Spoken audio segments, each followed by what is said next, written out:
you'll always be my number one, even after we're married. Does that mean you like me more than her? Really? I'm gonna miss seeing you as soon as we tie the knot. I overhear a conversation from the living room that I wish I hadn't.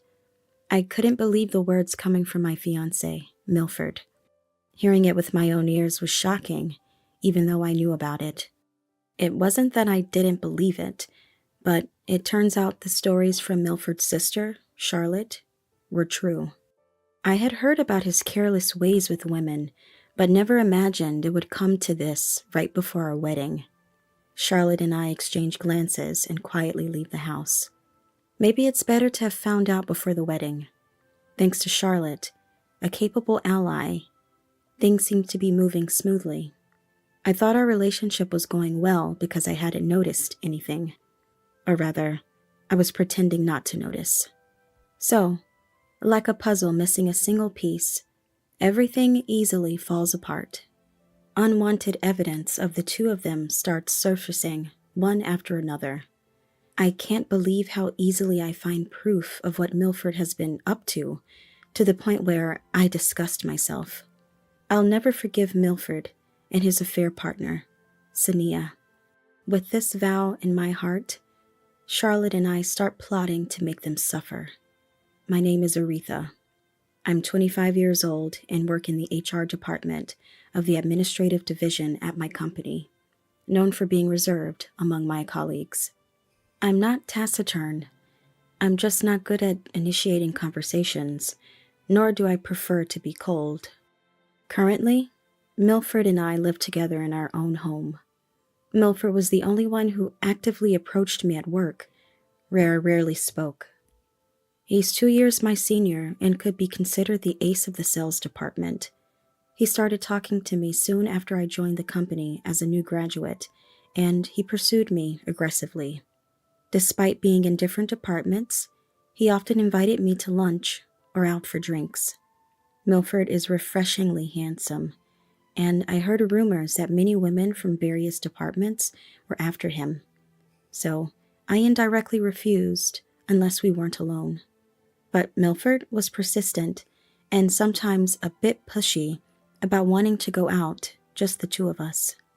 At first, I wasn't even interested, but Milford, older yet with a puppy-like devotion, caught my interest, and I gradually became aware of him. Milford was always leading, a good talker and listener. I've seen him at work, looking serious and capable.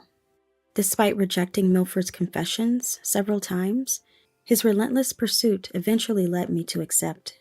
And so, our relationship began. We've been living together for 3 years now, dating. Just before our 3rd anniversary, Milford proposed, and we're about to have our wedding. The family meeting dinner went smoothly, and the wedding preparations were progressing well. That was when I first met Charlotte, and being close in age, it didn't take long for us to get along.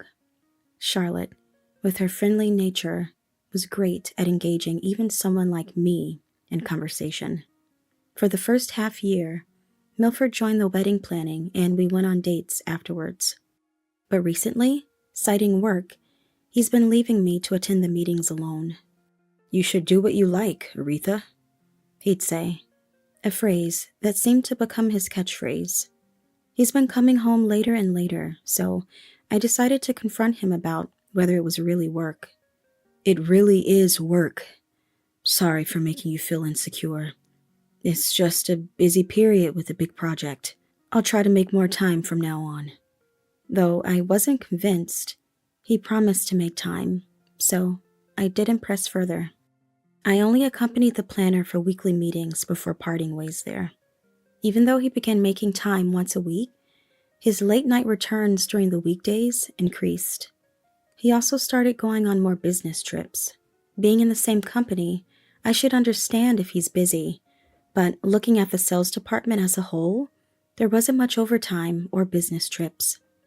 Without close friends at work, I felt alone and unsettled. I decided to reach out to Charlotte, the only person I could talk to freely like a friend. I contacted Charlotte and we arranged to meet at my house the following weekend. During those 3 days, Milford continued to come home late, leaving us only the mornings to talk. I couldn't even tell Milford about meeting Charlotte. Lately, our conversations were just, "Good morning," and "I'm off." This is all I remember. I couldn't wait up for Milford since I had work the next day, too. And, inevitably, his business trips would fall over the weekend, leaving no chance for a proper conversation. Texts would be read, but not replied to, and phone calls answered only about once in 10 attempts. Even when he did answer the phone, it was quickly, "I'm with a client right now. I'm swamped at the moment," and then he'd hang up. Alone with my thoughts about Milford, Charlotte arrived at my house a bit earlier than we had planned. As we made small talk, I mentioned I had something I wanted to discuss, and Charlotte's expression turned serious. "What? Milford has?" After I told her everything, Charlotte looked shocked. But then she began looking remorseful. "Actually, Aretha, I've been debating whether to tell you. On the days Milford says he's on business trips, I thought I saw him at the shopping mall at night. I wanted to think it was just my imagination and couldn't bring myself to tell you. I'm really sorry." Hearing Charlotte's words, I could feel my heartbeat quicken. It must have been hard for her to say. When I quietly took Charlotte's hand, she began to cry and continued. "When I confronted Milford, he threatened me, saying, 'If you don't tell Aretha, she won't find out. You don't want to make her unhappy, right? And with the wedding coming up, seeing how happy you looked, I just couldn't bring myself to say it. I'm sorry. Really sorry. Charlotte, it's not your fault. It's okay. I'm sorry you had to go through this alone.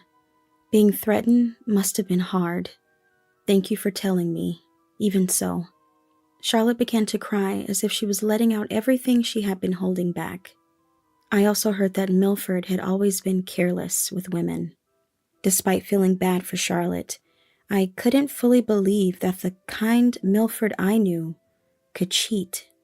Deciding I needed to be sure, I told Charlotte I would hire a detective agency. "That might be best," she agreed. Charlotte wanted to hear the detective agency's findings together, so we agreed to share the information once it arrived and then parted ways. Waiting for the detective agency's results, I was restless and anxious. Then, one day after work, "Can you and Milford come to the family home this weekend? There's something about the wedding we need to discuss." I received a text from my mom. My family home is far away, so a visit would mean staying overnight. When I texted Milford about going to my family home together for the weekend, "Sorry, doesn't look like I can get away from work," he replied fairly quickly. I informed my mom it would just be me coming, and I told Milford I'd be staying overnight. However, as usual, there was no reply to that text. On the weekend, claiming he had to work, Milford left early. As I was getting ready to leave after breakfast, my mom called. "Aretha? Sorry, but Dad caught the flu. We just got back from the hospital, and since Milford said he has to work, maybe we can reschedule?" "Okay, understood. Tell Dad to rest up. Take care of yourself, Mom." After hanging up, my plans were suddenly canceled, leaving me wondering what to do next when I got a call from the detective agency. The investigation was complete, and they asked me to come to their office. I contacted Charlotte to see if she could meet right away, and since she could, we both headed to the agency together. The results of the investigation left us stunned. The other woman was a new employee named Sania, from the same department and division as me. She was notably attractive, and I remembered her name and face because she stood out. Even though I knew, accepting the reality was tough, and I fought hard to keep from crying. After thanking the agency, Charlotte and I decided to go back to my place to talk it over. When we got home, I saw Milford's shoes and an unfamiliar pair of black pumps next to them. We quietly closed the door to avoid making noise and tiptoed down the hallway leading to the living room. You'll always be my number one, even after we're married. Does that mean you like me more than her? Really? I'm gonna miss seeing you as soon as we tie the knot. Sania, that ice-cold boss of yours is your fiancé, right? But you like me more, huh? Hearing this unwanted conversation from the living room was unbelievable. I couldn't believe Milford's words. Hearing it for myself was a shock, even though I was aware. It wasn't that I didn't believe it, but it seems Charlotte's stories were true. I had heard about his careless ways with women, but never imagined it would come to this right before our wedding. Charlotte and I exchanged looks and quietly left the house. We went to a nearby cafe, and for some reason, I felt a laugh welling up. Charlotte looked at me with concern. Charlotte, I need your help with something. I thought so. Count on me for anything, Aretha.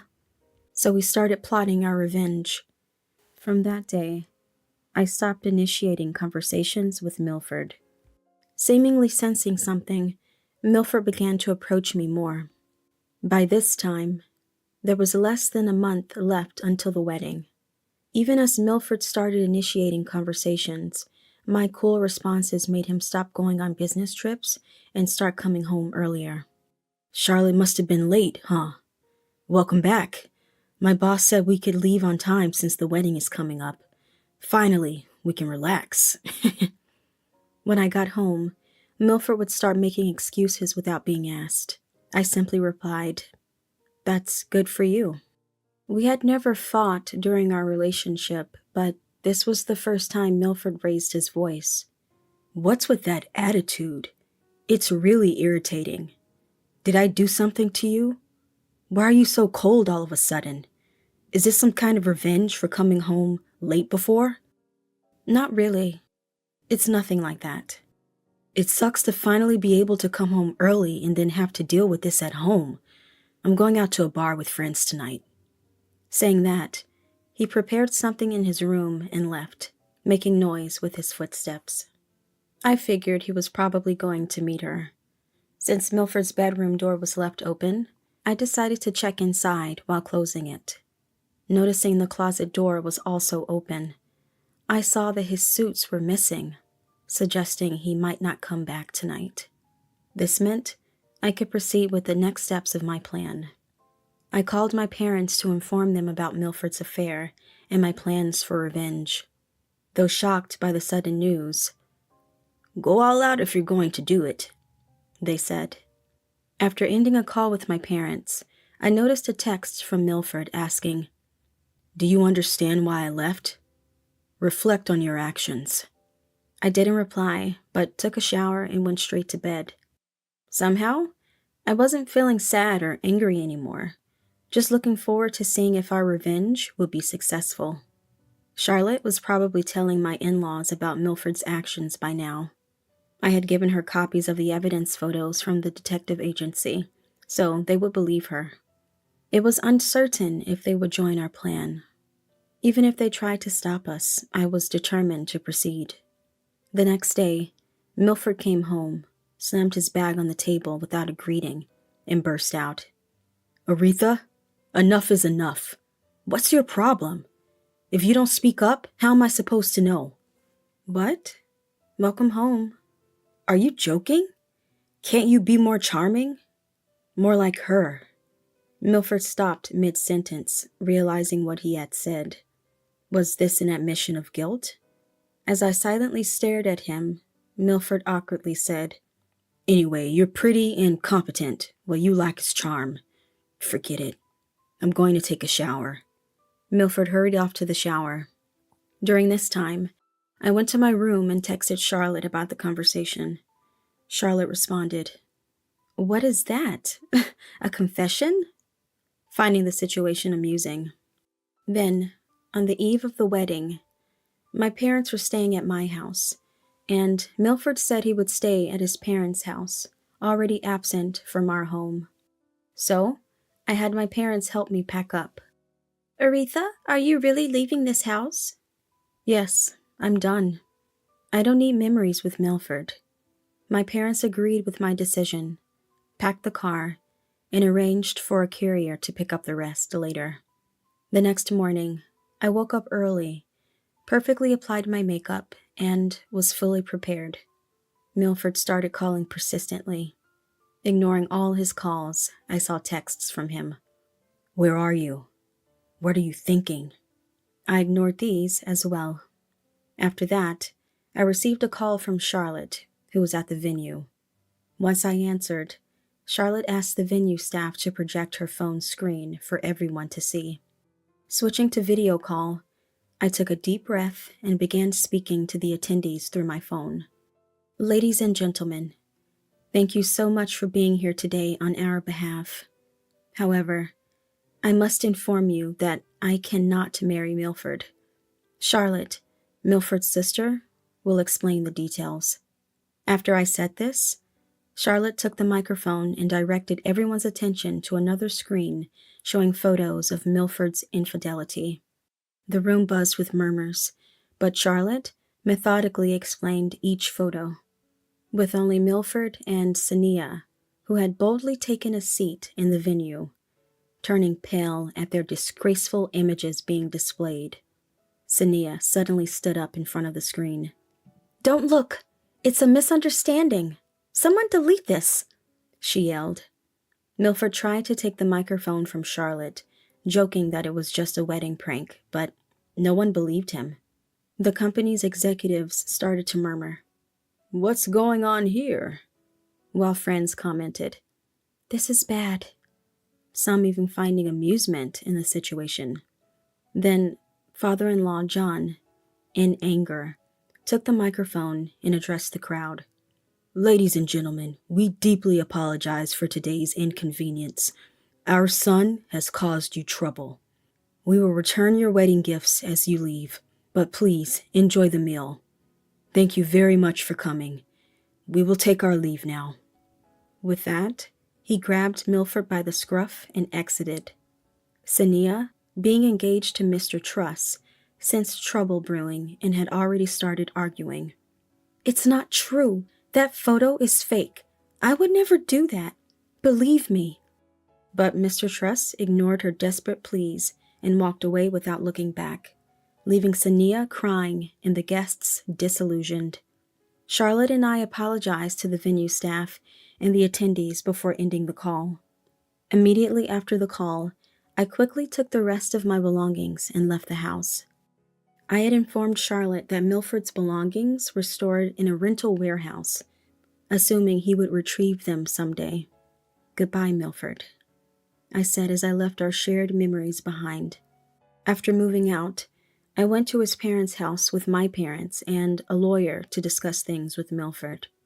We knew he would be there because I had asked Charlotte to ensure he couldn't escape after the wedding. Upon arrival, Milford began loudly blaming me. "Aretha, everything is ruined because of you. The company put me on house arrest, and they said they'd decide my punishment later. What about my life now?" John restrained Milford, and we were led into the living room to begin our discussion.